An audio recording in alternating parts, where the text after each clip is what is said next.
استقاموا تتنزل عليهم الملائكة ألا تخافوا ولا تحزنوا وأبشروا بالجنة التي كنتم توعدون نحن أولياؤكم في الحياة الدنيا وفي الآخرة ولكم فيها ما تشتهي أنفسكم ولكم فيها ما تدعون صدق الله العظيم رب اشرح لي صدري ويسر لي أمري واحلل عقدة من لساني يفقهوا قولي لقد قال الله عز وجل في شأن حبيبه إن الله وملائكته يصلون على النبي يا أيها الذين آمنوا صلوا عليه وسلموا تسليما الصلاة والسلام عليك يا سيدي يا رسول الله الصلاة والسلام عليك يا سيدي يا نبي الله الصلاة والسلام عليك يا سيدي يا رحمة للعالمين وعلى آلك وأصحابك يا خاتم النبيين.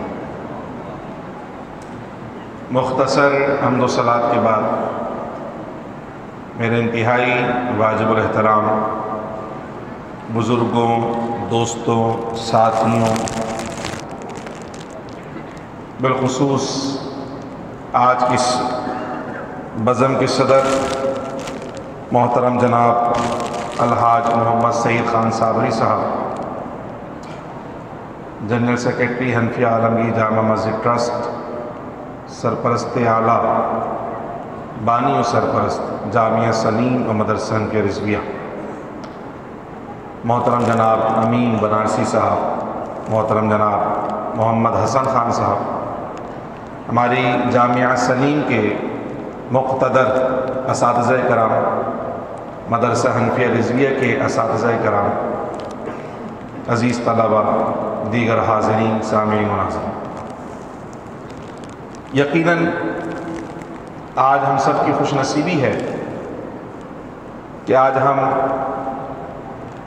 حضور غوث السمدانی، شہباز لامکانی، قندیل نورانی، حضور سیدنا شیخ عبد القادر جیلانی الحسنی والحسینی رحمۃ اللہ تعالی علیہ کے بابرکت ذکر سے موسوم اس عظیم الشان محفل میں جمع ہے۔ عصری تعلیم میں جو سند ہے اس میں بہت فرق ہے۔ عصری تعلیم کی سند 100 میں سے 33% ہو تو مل جاتی ہے۔ عصری تعلیم کی سند 100 میں سے اگر 33 بھی ہو تو مل جاتی ہے، باقی 66 کا کیا کیا کوئی پوچھنے والا نہیں ہوتا۔ لیکن شریعت میں جو سند دی جاتی ہے وہ 100 میں سے 100 پر دی جاتی ہے۔ 100 میں سے 99 بھی ہو تو سند نہیں دی جاتی، یہ معیار ہے شریعت کا۔ اب اس سند کو دیکھ کر کچھ ساتھی یا آپ جنہیں پیش کریں وہ یہ سمجھے شاید 12 روزہ آپ نے سیرت خاتم النبیین کورس میں شرکت کی ہے تو ان 12 روز میں حضور کی ولادت سے لے کر مثال ظاہری تک سب کچھ آپ نے سماعت کیا، تو صرف سماعت کیا تھا آپ نے۔ اگر ابھی آپ سے کوئی سوال کر لیا جائے غزوہ احد کے متعلق، غزوہ بدر کے متعلق، خندق کے متعلق یا دیگر جو امور ہم نے یہاں پر بیان کیے، حدیبیہ کے متعلق، فتح مکہ کے متعلق، تو آپ میں سے بہت سارے ساتھی اس سوال کا جواب نہیں دے سکے۔ اس لیے یہ سند فقط حوصلہ افزائی کے لیے ہے۔ آپ یوں سمجھ لیں کہ آپ کی حاضری پر یہ سند دی ہے، علم پر یہ سند نہیں دی گئی۔ اس سند کا معیار علم نہیں ہے، جانچ نہیں ہے، پرکھ نہیں ہے، فقط حاضری کہ آپ حاضر تو ہوئے نا رسول اللہ کا ذکر سننے کے لیے۔ بس آپ اندازہ لگائیں جو صرف سننے کے لیے آ جائے وہ باسند ہو جایا کرتا ہے، اسے سند مل جاتی ہے۔ تو جو سننے بھی آئے اور سننے کے بعد اس پر عمل پیرا بھی ہو جائے تو وہ رسول اللہ کی بارگاہ میں کتنا مقبول ہو جائے گا۔ یہی مقبولیت حضور سیدنا شیخ عبد القادر جیلانی قدس سرہ کی شخصیت میں ہمیں نظر آتی ہے۔ مجھ سے پہلے ہمارے محترم الحاج سعید صابری صاحب گفتگو فرما رہے تھے، بہت ہی جامع اور حضور غوث اعظم کی شخصیت کے کئی پہلو آپ نے یہاں بیان فرمائے۔ الحمدللہ ہم اپنے بزرگوں کا انتہائی ادب اور احترام کرتے ہیں۔ چونکہ گفتگو لائیو ہو رہی تھی اور سعید صاحب مختلف فورمز پہ گفتگو کرتے رہتے ہیں، بلکہ میں نے تو ایسا بھی دیکھا کہ ایک جگہ جلسے میں ایک علامہ صاحب کو خطاب کے لیے آنا تھا، وہ علامہ صاحب خطاب کے لیے لیٹ ہو گئے تو مائک منتظمین نے کہا سعید بھائی آپ اظہار خیال کریں، اور بعد میں آ کے بولا بھی علامہ صاحب جب تک نہیں آتے تب تک آپ بھی اپنے خیالات کا اظہار کرتے رہیں۔ اب خیالات کا اظہار کرنے کے لیے خیال بھی تو ہو نا، تو اب یقین جانیں سعید بھائی کے پاس خیالات کی کمی نہیں تھی، خیالات آتے تھے اور یہ اظہار کرتے چلے جاتے تھے۔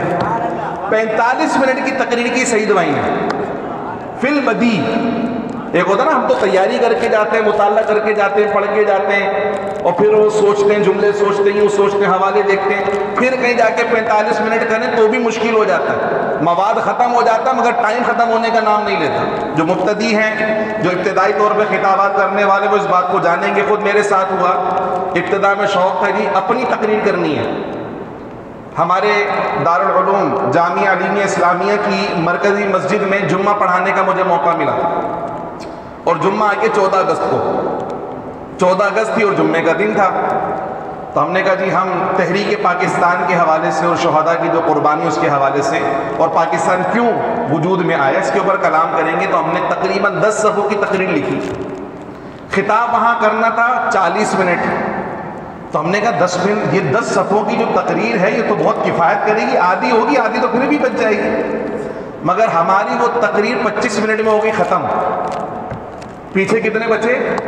15 منٹ۔ وہ 15 منٹ کیسے پورے ہوئے اللہ ہی جانتا ہے، اور اتنی بڑی مسجد اور اتنے سارے نمازی اس کے اندر جمعہ پڑھنے کے لیے آئے، تو یہ بڑا مسئلہ ہوتا ہے وقت پورا کرنا، پڑھنے کے بعد بھی مواد ختم تو آگے کیا بولیں۔ لیکن الحمدللہ جو فی البدی بولنے کی صلاحیت رکھتے ہیں، پھر دامن وقت میں تنگی ہو جاتی ہے مگر ان کے علم کے اندر اور ان کے کلام میں کمی نہیں ہوتی ماشاءاللہ، تو اتنا وسیع ان کا تجربہ ہوتا ہے۔ لیکن کبھی ایسا ہوتا ہے کہ فی البدی جب ہم گفتگو کرتے ہیں تو اس میں سبقت لسانی ہو جاتی ہے۔ کیا ہوتی ہے؟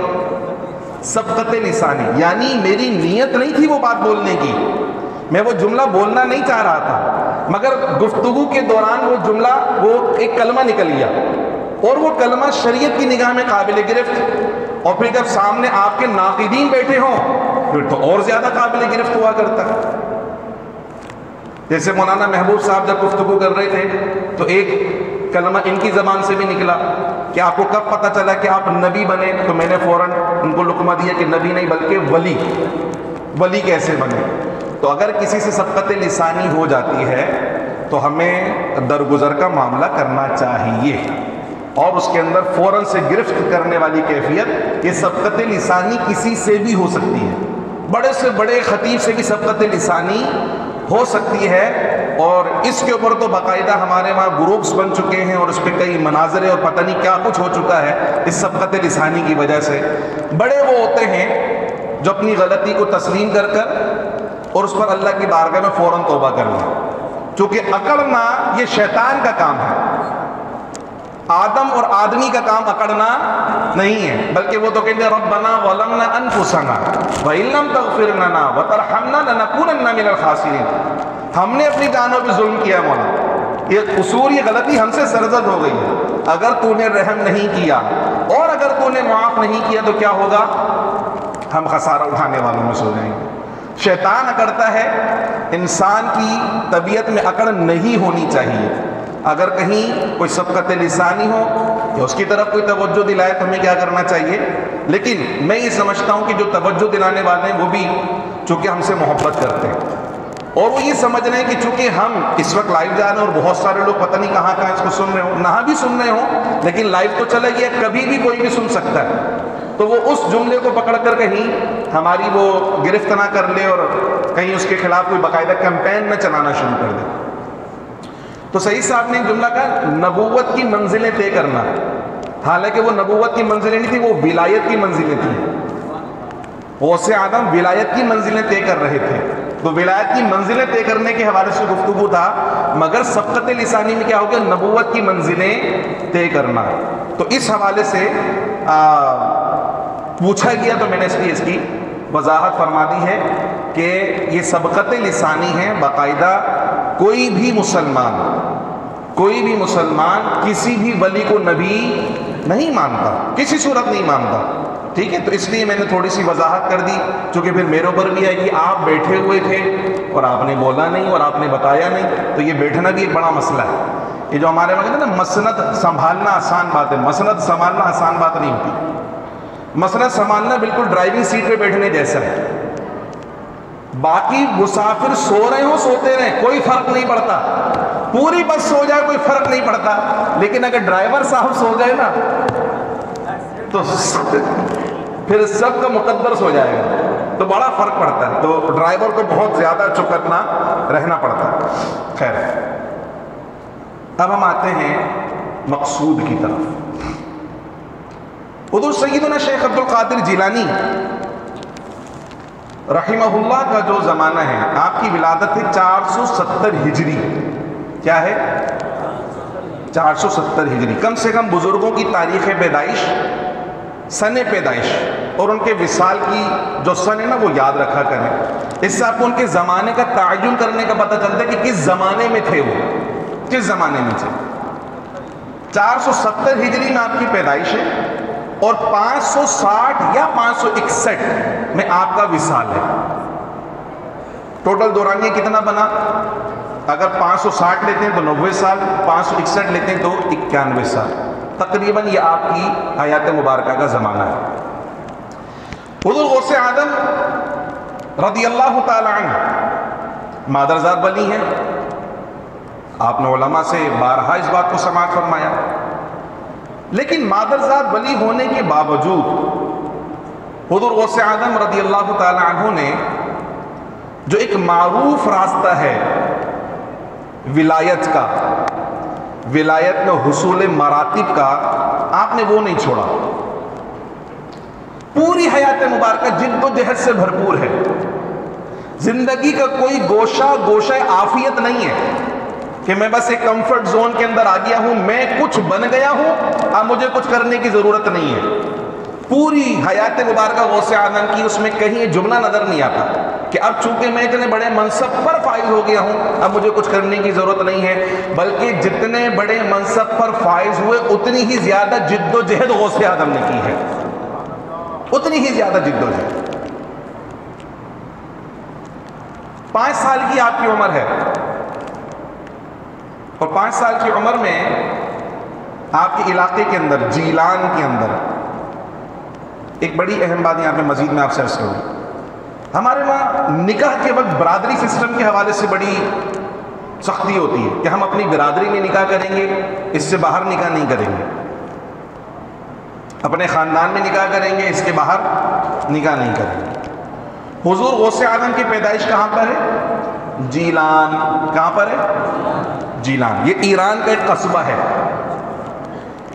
اور آپ فارسی بولنے والے ہیں، لیکن آپ نے سنا کہ حسنی حسینی سید بھی ہیں، والد کی طرف سے حسنی اور والدہ کی طرف سے امام حسن کون سی زبان بولتے تھے؟ زور سے بولیں۔ امام حسین کون سی زبان میں جاتے تھے؟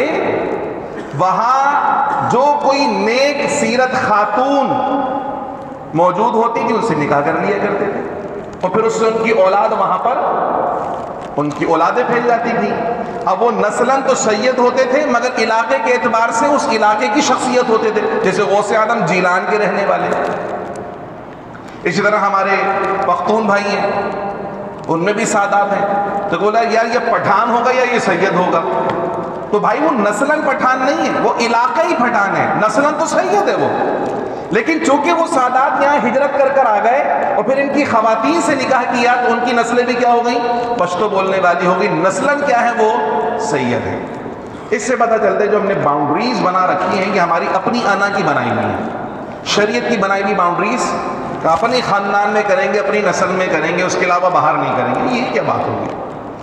خیر، تو حضور غوث اعظم رضی اللہ تعالیٰ عنہ جیلان میں آپ کی ولادت ہے، 5 سال کی آپ کی عمر مبارک۔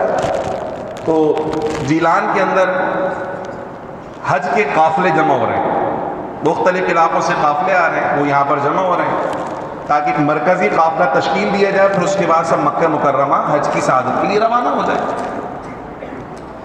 ان قافلوں کو دیکھ کر حضور غوث اعظم کو اشتیاق ہوا کہ میں بھی عازم سفر مدینہ ہو جاؤں، میں بھی حجاج کرام کے ساتھ اس قافلے میں شریک ہو جاؤں۔ عمر کتنی ہے؟ 5 سال۔ آپ اپنی والدہ کے پاس آئے، والدہ سے عرض کی کہ میں بھی چاہتا ہوں کہ میں حج کی سعادت حاصل کر لوں۔ والدہ نے جو جملہ ارشاد کرنا ہے، فرمایا کہ ابھی آپ کی تعلیم حاصل کرنے کی عمر ہے، ابھی علم حاصل کریں، اللہ تعالیٰ موقع عطا فرمائیں گے انشاءاللہ پھر حج بھی کر لیجئے گا۔ اب والدہ کی سعادت مند اولاد تھی، بات مان گئے۔ لیکن جب قافلہ روانہ ہوا تو غوث اعظم اپنے گھر کی چھت پہ تشریف لے گئے اور وہاں سے قافلے کو روانہ ہوتے ہوئے دیکھ رہے ہیں۔ اب جب قافلہ روانہ ہو رہا ہے اور لبیک اللہم لبیک کی صدائیں لگ رہی ہیں تو غوث اعظم کا جو شوق مدینہ ہے، جو شوق سفر حج ہے، اب وہ آنکھوں سے آنسوؤں کی شکل میں ظاہر ہونا شروع ہو گیا کہ قافلے تو جا رہے ہیں کہ مدینے جانے والوں جاؤ جاؤ فی امان اللہ، کبھی تو اپنا بھی لگ جائے گا بستر مدینے میں۔ اب وہ سارے حاجیوں کو خدا حافظ کہہ رہے ہیں اپنے شوق کے اندر۔ اب جب وہ قافلہ روانہ ہو گیا، اس کی گرد اور دھول بھی چھٹنا شروع ہو گئی، آنکھوں میں آنسو تھے، حضور غوث اعظم نے اپنا دامن اٹھایا، 5 سال کی عمر مبارک ہے، 5 سال، اپنا دامن اٹھایا اور آنکھوں سے آنسو پہنچے۔ آنسو پہنچنے کے بعد جب دامن نیچے کیا تو چھت پہ کھڑے کھڑے سامنے خانہ کعبہ کا دیدار کر لیا۔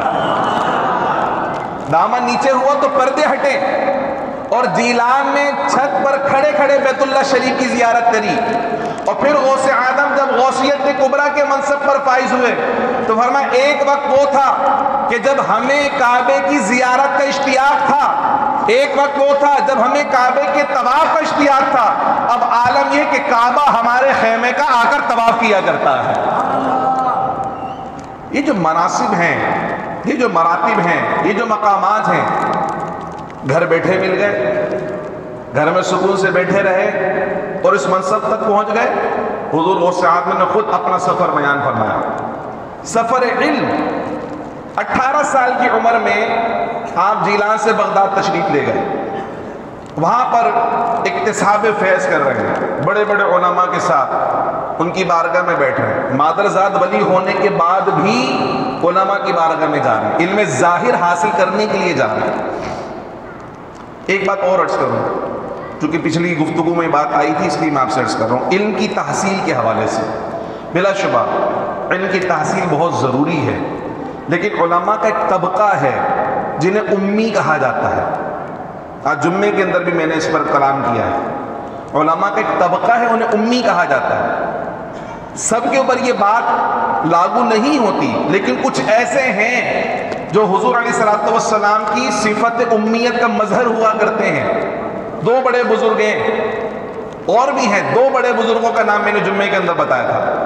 ایک ہے حضرت عبدالعزیز دباغ رحمۃ اللہ علیہ، آپ امی ولی ہیں، کبھی کسی انسان کے سامنے زانو تلمس طے نہیں کیا آپ نے، کبھی کسی استاد سے کوئی کتاب نہیں پڑھی، لیکن اللہ کے ولی ہیں، اللہ نے ان کو ولایت عطا فرمائی، اور یہ ولایت حضور علیہ السلام کے عشق کی برکت سے ملی۔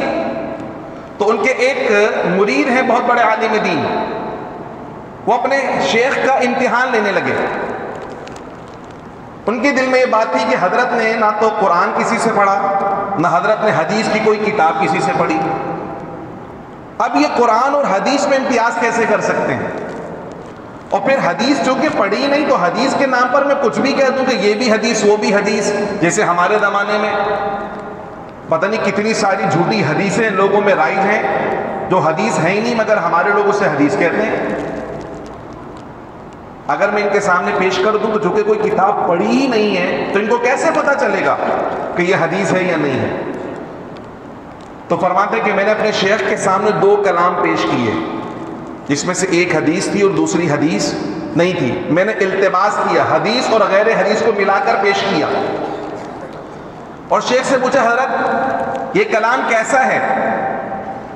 تو میرے شیخ کہنے لگے امی ہیں، کبھی کوئی کتاب کسی سے نہیں پڑھی۔ کہنے لگے کہ اس میں ایک تو کلام ایسا ہے جو رسول اللہ کا فرمان ہے، اور ایک کلام ایسا ہے جو رسول اللہ کا فرمان نہیں ہو سکتا۔ لگے مجھے تعجب ہوا، ان کو کیسے پتا چلا یہ حدیث ہے اور یہ حدیث نہیں ہے؟ میں نے ان سے پوچھا حضرت آپ نے کیسے امتیاز کر لیے کہ یہ حدیث ہے اور یہ حدیث نہیں ہے؟ تو کہنے لگے بیٹے جب تم حدیث پڑھ رہے تھے تمہارے منہ سے صرف لفظ نہیں نکل رہے تھے بلکہ حدیث کا نور بھی تمہارے منہ سے نکال ہو رہا تھا. اس نور سے میں نے پہچانا ہے کہ نور والے آقا کا کلام ہے. اسی طرح دوسرے بزرگ حضرت سلطان باہو رحمۃ اللہ علیہ، وہ بھی امی ولی ہیں. آپ نے کبھی کسی کے سامنے زانو تلمس سے نہیں کیا، مگر تصوف پہ ایسی معرکۃ الآراء کتابیں آپ کی موجود ہیں کہ بڑے بڑے علماء اس کو پڑھ تو لیتے ہیں مگر ان کو سمجھ میں نہیں آتی. ایسی شاندار کتابیں سلطان باہو رحمۃ اللہ علیہ کی. تو علماء اولیاء کے اندر ایک طبقہ امی اولیاء کا بھی ہوا کرتا ہے. تو یہ سب پہ لاگو نہیں ہوتا، لیکن طریقہ اور راستہ یہ ہے کہ حصول علم کی راہ پر چلیں. پھر آپ نے یہ بھی سنا ابھی پچھلی گفتگو میں، اس وقت یہ جملہ آیا میرے ذہن میں کہ جو عالم صاحب حضور غوث اعظم کی بارگاہ میں آئے اور حضور غوث اعظم نے تفسیر پیش کی تو 11 تفاسیر تک تو وہ کہنے لگے یہ تو ہمیں بھی آتی ہے. اس کے بعد جب غوث اعظم نے آگے پیش کی تو وہ انگشت بدننا، حیران و پریشان، 40 تفسیریں سنا دی. تو حضور غوث اعظم اور ان کے علم کا کوئی مقام نہیں ہے. عالم وہ بھی تھے، عالم غوث اعظم بھی ہیں، مگر فرق کیا ہے؟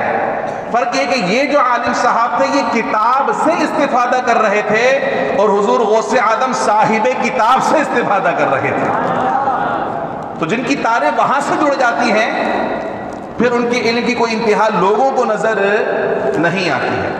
تو آپ نے بغداد شریف کا سفر کیا، حضرت شیخ ابو سعید مخزومی رحمہ اللہ سے اکتساب فیض کیا، شیخ حماد سے اکتساب اور بڑے بڑے اکابر سے. پھر درس و تدریس کا بھی آپ نے سلسلہ سنا. 25 سال حضور غوث اعظم فرماتے ہیں کہ میں بغداد کے جنگلات میں 25 سال ایسے گزارے میں نے کہ کوئی مجھے نہیں جانتا تھا اور میں کسی کو نہیں جانتا تھا. بالکل مخلوق سے قطع تعلق کیا ہوا تھا. 40 سال مشہور باتیں بتا رہا ہوں صرف. عشاء کے وضو سے فجر کی نماز پڑھی اور 15 سال روزانہ ایک رات میں ایک قرآن پاک ختم کیا. اب جب اتنا کچھ کیا ہے تو پھر غوث اعظم فرماتے ہیں اب کیفیت یہ ہے کہ دن میں 70 مرتبہ اللہ مجھے پکارتا ہے. دن میں 70 مرتبہ اللہ مجھے پکارتا ہے اور مجھے کہتا ہے بحقی علیک کل، بحقی علیک اشرب، اے عبد القادر جو مجھ پر تیرا حق ہے اس حق کا واسطہ کچھ کھا لے، جو مجھ پر تیرا حق اس حق کا واسطہ کچھ پی لے. قسمیں دے دے کے کھلاتا ہے پلاتا ہے تجھے. آپ اور میں اپنے نفس کی خواہش میں کھاتے ہیں اور غوث اعظم وہ ہیں جو کھاتے بھی ہیں تو مولا کی مرضی سے کھاتے ہیں اور پیتے ہیں تو مولا کی مرضی سے پیتے ہیں. اس مقام پر پہنچنے کے بعد بھی حضور غوث اعظم خود جب اپنی شان بیان کرتے ہیں فرماتے ہیں جیسے اعلیٰ حضرت نے شعر لکھا نا حضور علیہ السلام کے لیے، یہ فرش والے تیری شوکت کا علو کیا جانے، خسروا عرش پہ اڑتا ہے پھریرا تیرا. تو خود حضور غوث اعظم اپنے لیے فرماتے ہیں کہ مجھے اپنے جیسا گمان نہیں کر لینا. تمہارے اور میرے درمیان اتنا فاصلہ جتنا زمین اور آسمان کے درمیان ہے. میں نظر تو تمہارے جیسا آتا ہوں مگر حقیقت میں تمہارے جیسا نہیں ہوں. فرمایا میری عظمتوں کے جھنڈے بلند و بالا چوٹیوں پر لہرا رہے ہیں. تم کیا اس عظمت کی مینارے تک پہنچ سکو گے؟ تم کیا اس ذکر کو کر سکو گے؟ تمہاری زندگیاں ختم ہو جائیں، تمہاری نسلیں بھی ختم ہو جائیں گی، پھر بھی غوث اعظم کا ذکر ختم ہونے والا نہیں ہے.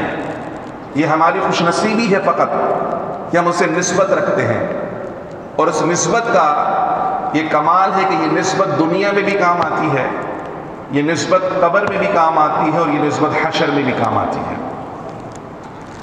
میں آپ کو کتابی کرامت نہیں سنا رہا. کتابی کرامتوں میں ہو سکتا ہے بولیں کہ یار پتہ نہیں صاحب کتاب نے لکھ دیا ہوا بھی تھا کہ نہیں ہوا تھا، کیا ہوا اور کیا نہیں ہوا. میں اپنی ذات جو میرے ساتھ معاملہ ہوا میں آپ کو سنا. اچھا جس دن یہ واقعہ ہوا اس دن سعید بھائی بھی ساتھ میں موجود تھے. سعید صاحب اور میں اور سعید بھائی کے صاحبزادے شہزاد بھائی ہمارے، ہم محمود آباد گئے ایک کام سے، ایک علامہ صاحب سے ملاقات کے لیے. تو ابھی میں ان کے پاس پہنچا نہیں تھا، محمود آباد کی طرف انٹر ہی ہوا تھا، تو میرے پاس تھی مہران گاڑی، اس میں لگ گئی آگ آگے انجن کی سائڈ پہ، بڑی خطرناک قسم کی آگ لگی، اور وہ ساری وائرنگ یہ وہ سب جل جلا کے بھسم ہو گیا سب کچھ۔ شہزاد کا فون آیا میرے پاس، کہاں پر ہے؟ میں نے کہا فلاں فلاں مکان پر ہوں۔ اس طریقے سے ہم نے گاڑی وہیں لاک کی، چونکہ علامہ صاحب کے ساتھ ٹائم فکس تھا ہمارا، وہاں چلے گئے۔ ہم وہاں چلے گئے، میں اور سعید بھائی گفتگو میں تھے، تو شہزاد بھائی نے جو ہے وہ گاڑی کسی طرح ٹو کر کے حضرت کے گھر کے پاس لا کر کھڑی کر دی۔ کرونا کا زمانہ چل رہا تھا اور لاک ڈاؤن لگتا تھا، 6-7 بجے کے بعد ساری دکانیں بند، کرفیو کا سماں ہوتا تھا، کوئی دکان نہیں کھلی ہوتی۔ اب گفتگو تو ختم ہو گئی، اب ہم پریشان ہیں کہ یار گاڑی میں تو آگ لگ گئی تھی، گاڑی تو اسٹارٹ بھی نہیں ہو رہی، پنکھا بھی نہیں چل رہا، کچھ بھی نہیں چل رہا، گھر جائیں تو جائیں کیسے، کیا کریں؟ حضرت نے بھی کوشش کی کسی کو بلا لیں، کسی مکینک کو کوئی آ جائے، تو نہیں آ سکے۔ حضرت نے اس دن مجھے ایک وظیفہ دیا، جن کے پاس ہم گئے تھے انہوں نے مجھے کہا خرم بھائی آپ جو ہے اس وظیفے کی کثرت کیا کریں، اور وہ وظیفہ کیا تھا؟ یا شیخ عبد القادر جیلانی شیئا للہ۔ کیا وظیفہ تھا؟ یا شیخ عبد القادر جیلانی شیئا للہ۔ زور سے بولے ذرا، یا شیخ عبد القادر جیلانی شیئا للہ۔ یہ وظیفہ انہوں نے مجھے کہا کہ خرم بھائی چونکہ آپ کے جو معاملات ہیں بہت زیادہ پھیلے ہوئے ہیں اور بہت زیادہ کام آپ نے کرنا، تو بزرگوں کی حمایت اور نصرت ہونا بہت زیادہ ضروری ہے، تو آپ اس وظیفے کی کثرت کیا کریں، یا شیخ عبد القادر جیلانی شیئا للہ۔ انہوں نے کہا، اور ان کے کہتے ہیں میں نے پڑھنا شروع کر دیا۔ اب ہم جب نیچے اترے تو ہم اس بات کی سوچ و فکر کے اندر ہیں کہ بھائی کیا کریں، کیسے جائیں، گھر کیسے جائیں، گاڑی کو کہاں چھوڑیں، یہاں چھوڑیں، صبح پھر آنا، عجیب و غریب کشمکش کا شکار تھے، مگر وہ وظیفہ چل رہا تھا۔ اب جب نیچے اترے وظیفہ پڑھتے ہوئے تو ہم نے کوشش کی اگر کوئی الیکٹریشین یا مکینک مل جائے تو کوئی کوشش کرتے ہیں اگر اسٹارٹ ہو جاتی ہے تو، لیکن باہر نکلے تو سناٹا، ساری دکانیں بند، رات کے 9 بج رہے تھے اور سڑک پر سناٹا تھا، محلے والی 2-4 دائیں بائیں گھومتے ہوئے نظر آ رہے تھے۔ تو اتفاق سے پنچر والے کی دکان پہ گیا میں اور اس سے پوچھا یار اسی طرح گاڑی کا مسئلہ ہے، اگر کوئی الیکٹریشین مل جائے، کوئی مکینک وغیرہ مل جائے، گاڑی سٹارٹ کر دے تو گھر تک پہنچ جائیں گے۔ اس نے ڈیکوریشن والے کی دکان پہ بھیجا، کہا وہاں چلے جاؤ، فلاں بندہ ہوگا اس سے پوچھ لینا، اگر وہ کر دے تو اچھی بات ہے۔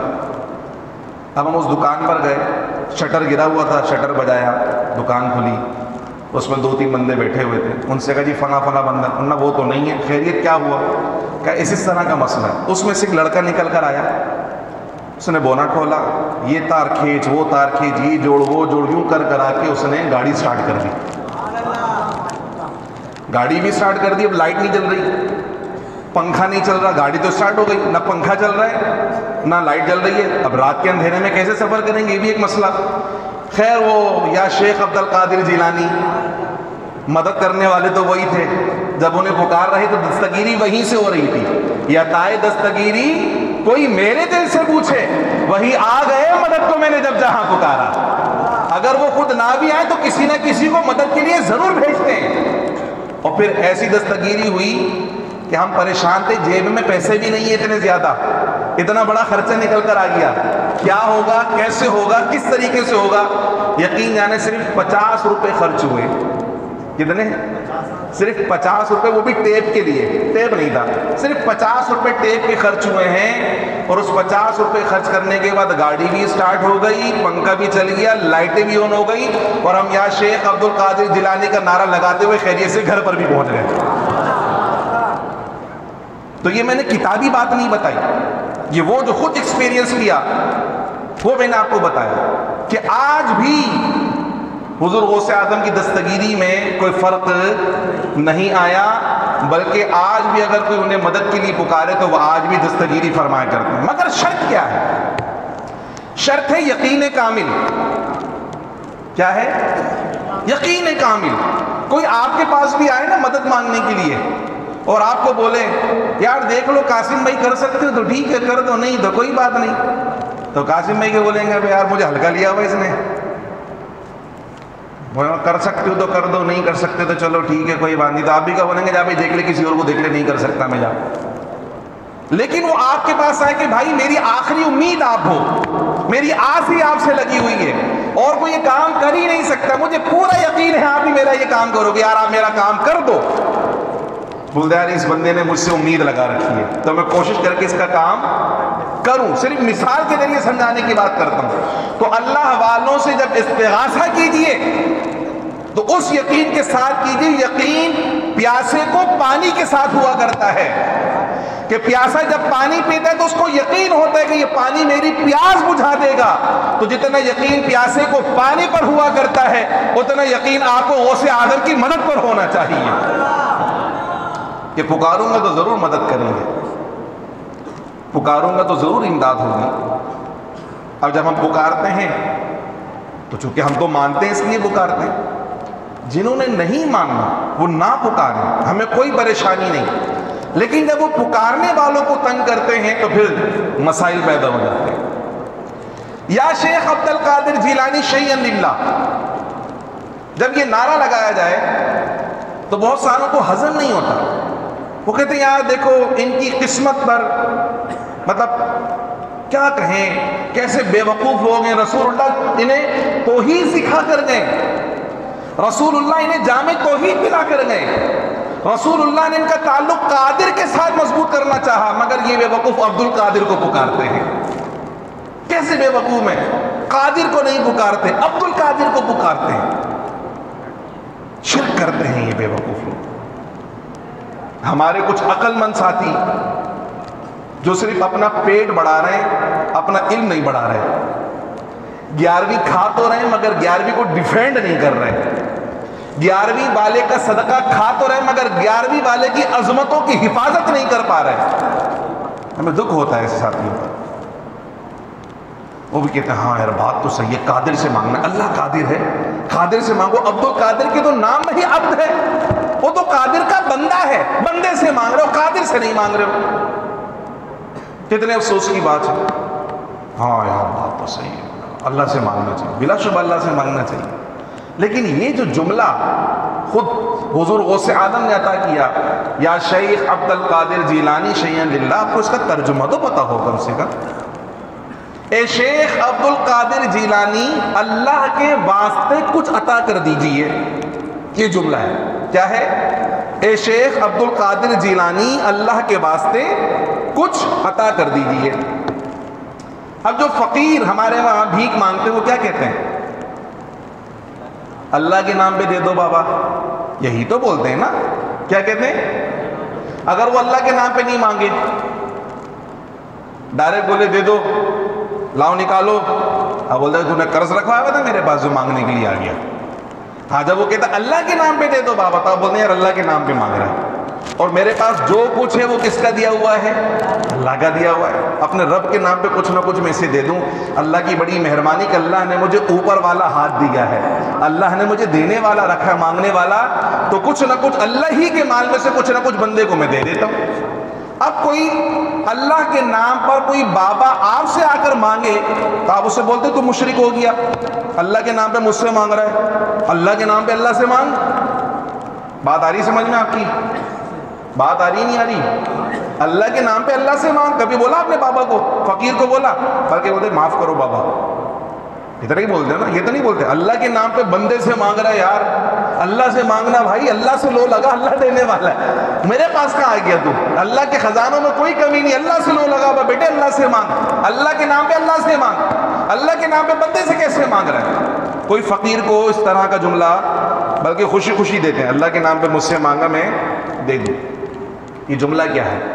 یا شیخ عبد القادر جیلانی شیئا للہ، یہی تو جملہ کہ ہم بھکاری بن کر حضور غوث اعظم سے کہتے ہیں غوث اعظم آپ تو غوث اعظم ہیں، آپ تو غوث سمدانی ہیں، آپ تو قطب ربانی ہیں، آپ تو شہباز لامکانی ہیں، آپ تو غوثیت کبریٰ کے منصب پر فائز ہیں، اللہ نے آپ کو اپنے خزانوں کی کنجیاں عطا فرمائی ہیں، رسول اللہ کی مہربانی سے اور اللہ کی عطا سے آپ دینے والے ہیں، تو اللہ نے جو شانیں آپ کو عطا فرمائی اس کا صدقہ ہم غلاموں کو عطا فرما دیجیے۔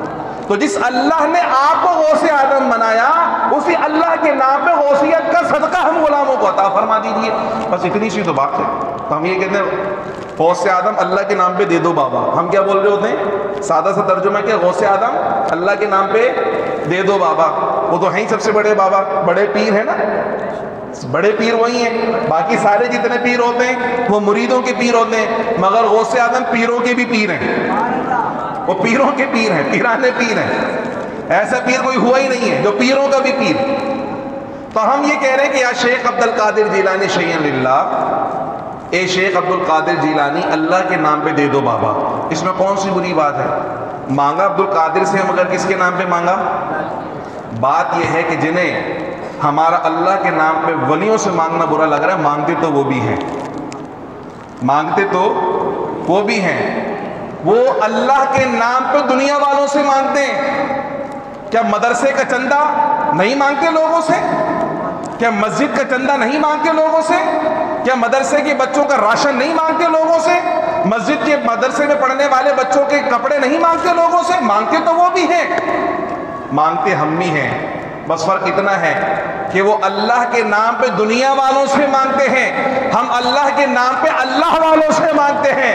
ارے یہ تو اپنا اپنا نصیب ہے، کسی کے حصے میں ڈالر اور ریال آیا ہے، ہمارے حصے میں آمنہ کا لال آیا ہے۔ اللہ اکبر، یا رسول اللہ، یا رسول اللہ مستغیر۔ ان نسبتوں کی قدر کیجیے، ان نسبتوں کی قدر کیجیے۔ حضور سیدنا خواجہ خواجگان خواجہ غریب نواز معین الدین چشتی اجمیری رحمۃ اللہ علیہ فرماتے ہیں، ان نسبتوں کا فیضان اگر کسی کو دیکھنا ہے تو مر کر دیکھے، ان نسبتوں کی قدر اگر کسی کو دیکھنی ہے تو مر کر دیکھے۔ پوچھا حضور اس کا کیا مطلب ہے؟ کہنے لگے ہمارا ایک پیر بھائی تھا جو لوگوں کے سامنے یہ کہتا تھا بھئی میں نے اپنے پیر خواجہ عثمان ہارونی سے بیعت توڑ دی ہے، میں ان کا مرید نہیں ہوں۔ سب اسے سمجھاتے کیسا بے وقوف آدمی ہے کہ اللہ نے تجھے اتنے بڑے ولی کے ساتھ منسلک کیا ہوا ہے، ان کا دامن تیرے ہاتھ میں ہے، جو دنیا و آخرت میں کامیابی کا ذریعہ اور وسیلہ ہے، تو کہتے ہیں میں ان کا مرید نہیں ہوں، یہ کیسی بات ہے؟ وہ کہتا بس میں نے ان کی بیعت توڑ دی، میں ان کا مرید نہیں ہوں، ان کا مرید نہیں ہوں۔ حضور خواجہ خواجگان فرماتے ہیں کہ میرے اس پیر بھائی کا انتقال ہو گیا، جب انتقال ہوا تو میں اس کے جنازے میں شریک ہوا، جب اس کی تدفین ہوئی تو میں اس وقت بھی قبرستان کے اندر موجود تھا، اور جب لوگ دفنا کر چلے گئے تو میں اس کی قبر کے پاس بیٹھ گیا اور مراقبہ کرنے لگا، دیکھوں کہ قبر میں ہو کیا رہا ہے۔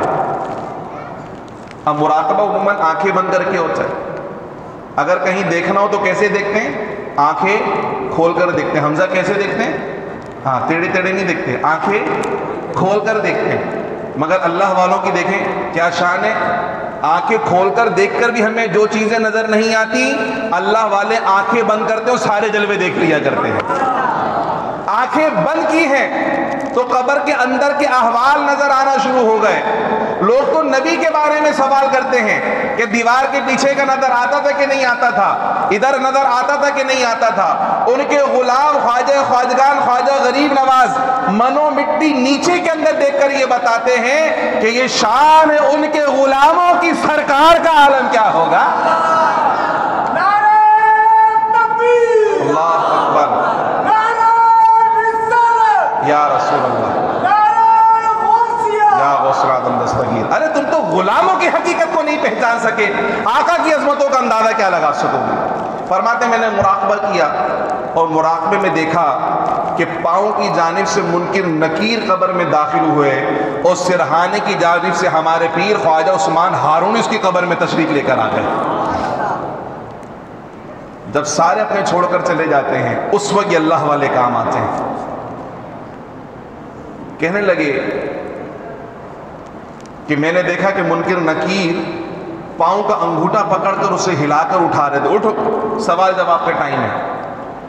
تو میرے پیر حضرت خواجہ عثمان ہارونی کہنے لگے کہ بھائی کیوں اٹھاتے ہو، مسافر ہے، بڑا لمبا سفر دے کر آیا ہے، سونے دو اسے۔ تو منکر نکیر کہنے لگے کہ بھائی سوال جواب کا ٹائم ہے، اٹھانا تو پڑے گا۔ تو کہتے ہیں میرے شیخ نے فرمایا جو پوچھنے ہم سے پوچھ لو۔ سبحان اللہ بولیں ذرا۔ پیر صاحب کیا کہہ رہے ہیں؟ مرید کو سونے دو، جو پوچھنا ہے ہم سے پوچھ لو۔ فرشتے کہنے لگے حضرت یہ تو دنیا میں ڈھنڈورا پیٹتا تھا کہ میں ان کا مرید نہیں ہوں، میں نے بیعت توڑ دی ہے، ہر جگہ شور مچاتا پھرتا تھا میں مرید نہیں ہوں، میں مرید نہیں ہوں، میں مرید نہیں ہوں، اور آپ اس کی قبر میں آ گئے۔ کہنے لگے میرے شیخ مسکرائے، مسکرا کر کہا یہ کہتا تھا نا میرا مرید نہیں ہے، میں نے تو کبھی نہیں کہا کہ یہ میرا مرید نہیں ہے، میں نے تو کبھی نہیں کہا یہ میرا مرید نہیں ہے۔ فرماتے کہ بس اگر نسبت کا فیضان کسی کو دیکھنا ہے تو مر کر دیکھے، کہ جن کے ہاتھ میں تم نے ہاتھ دیا ہے، اب تم تو دائیں بائیں ہو سکتے ہو مگر یہ دائیں بائیں نہیں ہو سکتے۔ حضور غوث اعظم فرماتے میں اپنے مرید پر اسی طرح سایہ فگن ہوں جس طرح زمین پر آسمان سایہ فگن ہوا کرتا ہے۔ فرماتے اپنے مرید پہ سایہ فگن ہوں، وہ میری نگاہوں سے اوجھل نہیں ہوتا۔ میں مغرب میں ہوں، میرا مرید مشرق میں، وہاں اگر صدر کھل جائے تو یہاں بیٹھے بیٹھے اس کی صدر پوشی کر سکتا ہوں۔ اور مرید ایسا بے حیا ہو چکا ہے، پیر کہہ رہا ہے کہ تم میری نگاہوں سے پوشیدہ، مرید ایسا بے حیا ہو گیا ہے، مانتا بھی ہے کہ پیر کے پاس طاقت ہے، اختیار ہے، اللہ نے قوت غلبہ عطا فرمایا ہے، اور ان کی نگاہوں میں یہ کمال ہے کہ مجھے دیکھ رہے ہیں، مگر بے حیائی کا عالم یہ ہے کہ اللہ کی بھی نافرمانی، رسول اللہ کی بھی نافرمانی اور غوث اعظم کی بھی نافرمانی بڑی ڈھٹائی کے ساتھ کیے جا رہا ہے۔ اسی طرح یار یہ پردے کے پیچھے کون ہے، ذرا کوئی سمجھدار آدمی جا کر دیکھ لو ذرا ان کو، یہ پردے کے پیچھے جو حرکتیں کر رہی ہیں۔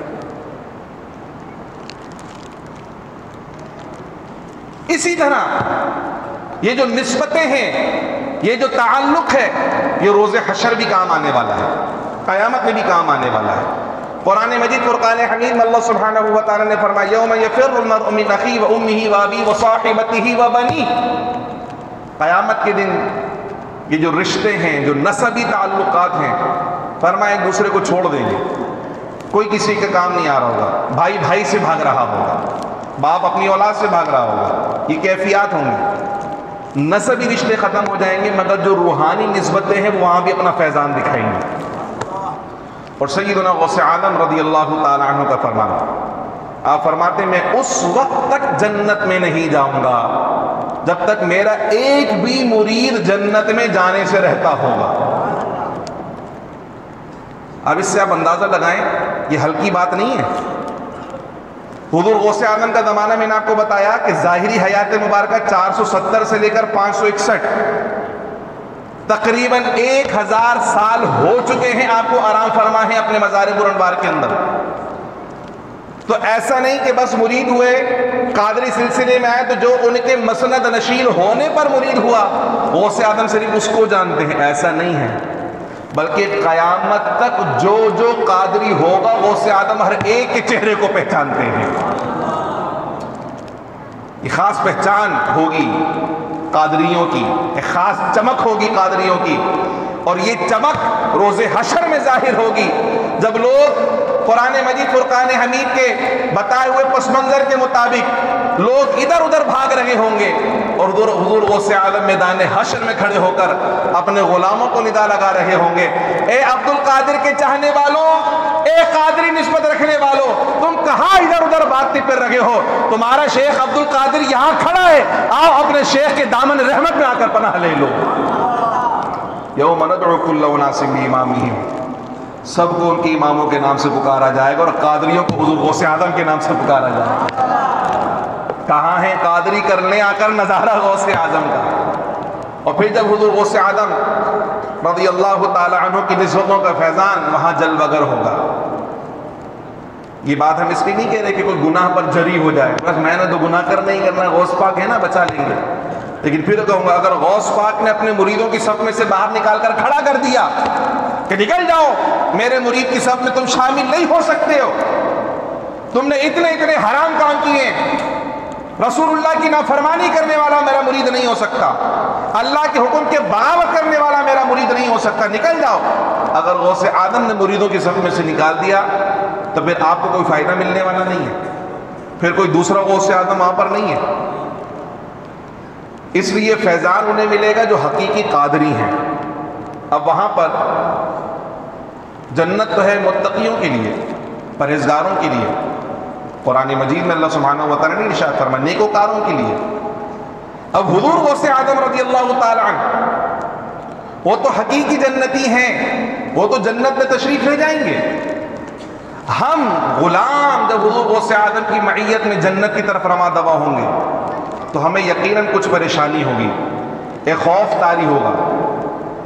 خوف یہ طاری ہوگا کہ ہم تو مجرم ہیں، ہم تو گناہ گار ہیں، ہم کہیں دھر نہ لیے جائیں، ہمیں کہیں پکڑ نہ لیا جائے۔ اور یقیناً جو ملائکہ ہیں، جو فرشتے ہیں، وہ پوچھیں گے ضرور کہ بھائی تم کہاں جا رہے ہو جنت میں؟ یہ تو نیکوکاروں کی جگہ ہے، تم تو نظر نہیں آتے تھے وہاں دنیا میں، جو کچھ گل کھلائے تم نے، لگتا تو نہیں تمہارا داخلہ ہو۔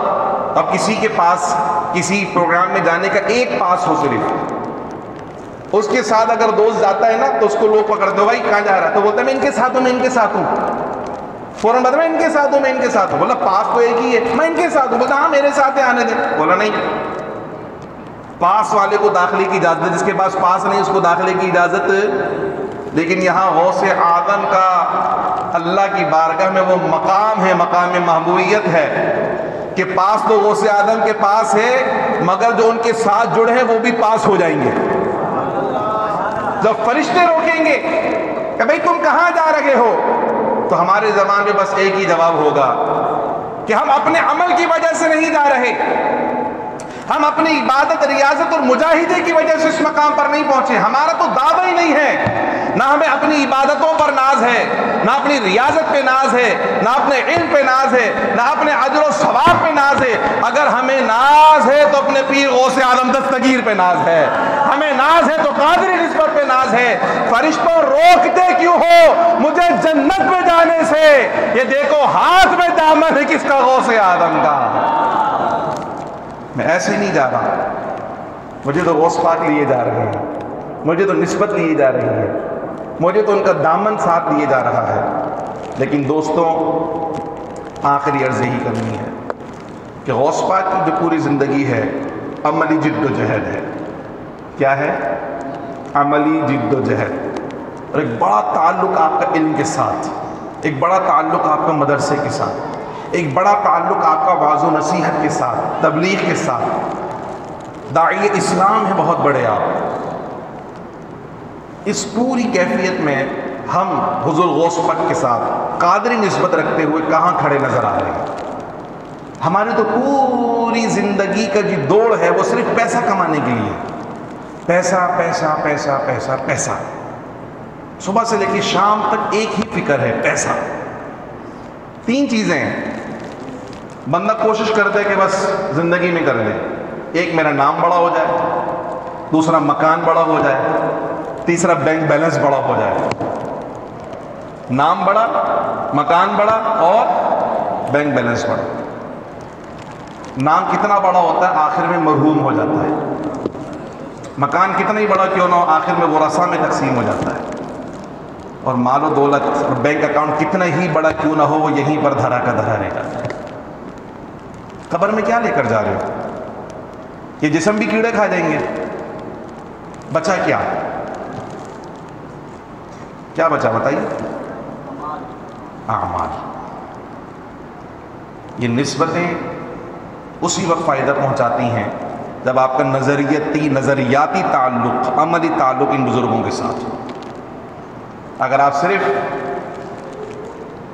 نعرے لگانے اور لنگر کھانے تک اپنے آپ کو محدود رکھتے ہیں تو بزرگوں کا حقیقی فیضان آپ کو کبھی نصیب نہیں ہو سکتا۔